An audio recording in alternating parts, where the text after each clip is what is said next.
नहीं चले चालाकी। अच्छा, बहुत से लोग बहुत चालाक बनते हैं अपने आप को, कहते हैं मेरी दोनों आंखों से कोई छुप कर जा नहीं सकता। लेकिन किससे चालाकी कर रहे हो? तुम कह रहे हो कि तुम्हारे दो आंख है और सभी को देख सकते हो, और उसके आंखों की कमी ही नहीं है, तो उससे कहाँ चालाकी करोगी? लेकिन फिर भी बहुत से लोग चालाकी कर ही जाते हैं। बहुत से लोग अपने को बड़े चालाक समझते हैं। ऐसे ही एक हास्य कथा है, समझिएगा। एक सेठ जी थे।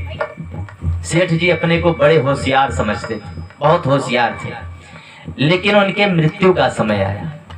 उनके मृत्यु का समय आया और सेठ जी, देखिए भैया बुरा मत मानिएगा, हाथ जोड़कर निवेदन है, क्योंकि यहाँ पर भी बहुत से लोग उसका पान करते हैं, समझ गए होंगे। और सेठ जी भी इसका पान बहुत करते थे, बहुत पीते थे, सदैव नशे में धुत रहते थे, क्योंकि बाप की बनाई हुई बड़ी संपदा थी। अब खाते पीते मौज करते थे और चालाक बहुत थे अपने को। मृत्यु का समय आया और यम देवता उनके सामने खड़े हो गए। बोले आप कौन? बोले मैं यम तुझे लेने के लिए आया हूं।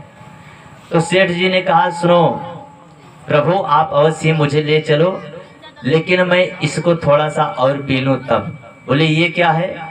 बोले ये पृथ्वी का अमृत है। जैसे देवताओं के लिए अमृत है सुरलोक में, वैसे ये पृथ्वी पर हम लोगों के लिए अमृत है। ऐसा हम नहीं मानते हैं, जो इसको ग्रहण करते हैं वो मानते हैं कि ये पृथ्वी का अमृत है। सेठ जी ने ऐसे ही कहा कि यह पृथ्वी का अमृत है। तो यम देवता भी एक बार विचलित हो गए, सोचे देखे भाई कैसा अमृत है, कैसा अमृत है। तो कहा फिर लगाओ। अब यम देवता भी, हास्य परिहास है, केवल आनंद लीजिएगा।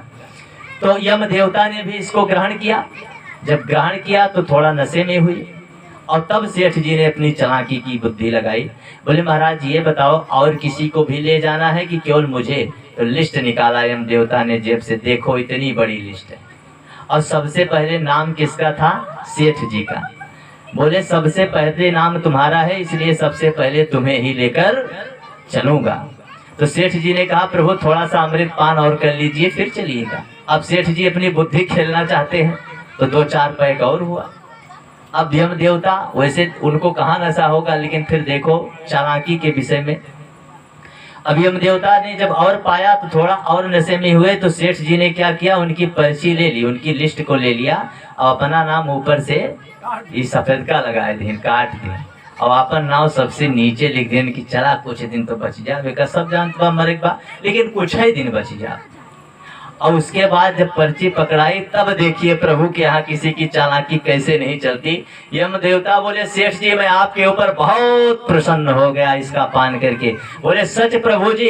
बोले हाँ मैं आपके ऊपर बहुत प्रसन्न हो गया। तो बोले आप मुझ पर प्रसन्न है तो क्या मुझे लेकर नहीं चलेंगे?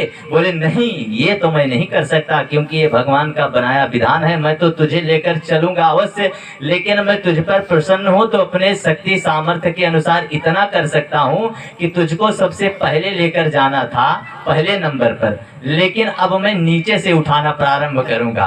तेरा नंबर छोड़ देता हूं। और नीचे किसका नाम देखा? फिर इन्हीं सेठ जी का नाम देखा, और यम देवता ने इनको लेकर चल पड़े। इसीलिए प्रभु के दरबार में किसी की चालाकी नहीं चल सकती है। वही साधक कह रहा है, अरे नहीं चले उसके घर रिश्वत, नहीं चले चालाकी, नहीं चले उसके घर रिश्वत, नहीं चले चालाकी, उसकी अपनी लेन देन की रीति बड़ी है बाकी, उसकी अपनी लेन देन की रीति बड़ी है बाकी।